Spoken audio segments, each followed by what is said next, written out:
Hello dear student, welcome. तो जो आपका न्यू सब्जेक्ट है बच्चों लोग, अभी इसमें हम लोग आंसर्स डिस्कस कर रहे हैं। Okay, advance tense in accounting. तो ये क्वेश्चन आईएमपी एग्जाम में पूछता ही है, टाइप्स ऑफ वॉचर, इसकी एंट्रीज पूछता है। ओके, तो सबसे पहले जैसे अलग अलग टाइप्स के वॉचर्स दिख रहे हैं, कॉन्ट्रा, पेमेंट, रिसीव।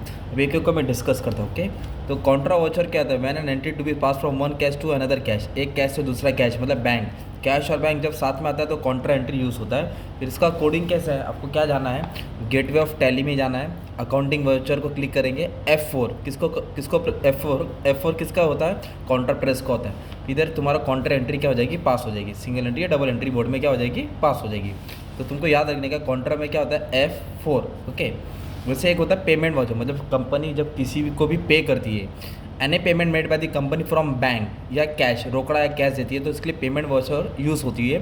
तो पेमेंट वाउचर क्या मिलेगा? Same way gateway of Tally में जाने का, अकाउंटिंग वाउचर में जाने का F5 is for payment voucher. Okay, ये बटन में आपको मिल जाएगा, क्लिक कर देंगे तो पेमेंट हो जाएगी एंट्री। वैसे होता है रिसीव वाउचर। रिसीव मतलब जब कोई भी पैसा अमाउंट आता है, वहाँ पेमेंट था या आपका, लेकिन अमाउंट रिसीव फ्रॉम डेटर या किसी से भी पैसा आ रहा है। ओके, तो टैली में कैसे रिकॉर्ड करेंगे? गेटवे ऑफ टैली में जाके, अकाउंटिंग वाउचर में जाके F6। तो F6 क्या होता है? Receive voucher. ओके, ये बहुत इंपॉर्टेंट स्टेप है, तुमको मार्क्स मिल जाएगा। और जर्नल वाउचर क्या होता है? If the entries without cash और बैंक, मतलब कैश और बैंक नहीं है, and pass to adjust debit और क्रेडिट अमाउंट, मतलब जिसमें कैश और बैंक नहीं रहता उसको जर्नल वाउचर बोलेंगे टैली में। तो इसके लिए क्या करना पड़ेगा? गेटवे ऑफ टैली में जाके अकाउंटिंग वाउचर में F7 में यूज़ होता है। Okay, F7 is for journal voucher. अभी सबसे इंपॉर्टेंट है क्या? Sales voucher. ओके, तो सेल्स वाउचर कैसे लिखते हैं बच्चों लोग मालूम है? सेल्स वाउचर मतलब कैश और क्रेडिट, रोकड़ा उधारी, sale entry can be pass in Tally through sales voucher, मतलब सेल्स के लिए काम आता है ये। ओके, तो gateway of Tally accounting voucher F8 किसके लिए काम आता है? सेल्स, कैश और क्रेडिट सेल। वैसे ही सेल्स वाउचर के साथ साथ अपने को परचेस वाउचर करना है। तो सेल्स वाउचर का क्या है? F8 होता है ना।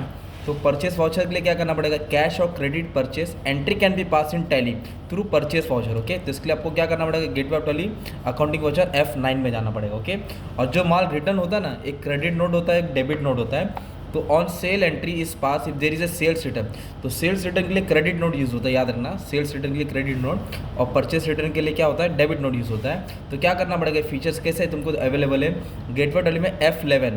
तो जो F11 होता है ना, F11 में जाना है, F1 के पास जाना है। Okay, set of option use करना है, debit credit note if yes. Okay, मतलब ये F11 फीचर्स में तुमको मिलेगा, credit note and debit note. Credit note किसके लिए? सेल्स रिटर्न, और डेबिट नोट किसके लिए काम आएगा? परचेस रिटर्न के लिए। ओके, और एक वाउचर दिया है memorandum voucher. Okay, this is place where register where you can pass non accounting entry, जो भी नॉन अकाउंटिंग एंट्री है वो यहाँ पास होगा।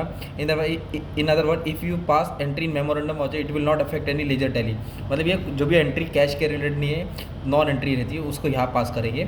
F11 F1 अकाउंट में जाके यूज़ कर सकते हैं। ये तुम्हारा टॉपिक था। ओके, एग्जाम में तुमको नहीं है, क्वेश्चन कंफर्म है, 12 मार्क के लिए आता है, ऐसा आएगा। Write down the steps of entering voucher in Tally ERP, purchase, sale, cash deposited, ये सब तुमको यूज़ करके डाल के लिख देने का था। ये भी टाइप्स ऑफ वाउचर करके आंसर आएगा, ये तुम्हारा टॉपिक कवर हो जाएगा। ओके, और शॉर्टकट की भी तुमको याद करना पड़ेगा एग्जाम में, तो इस तरह तुमको शॉर्टकट की है।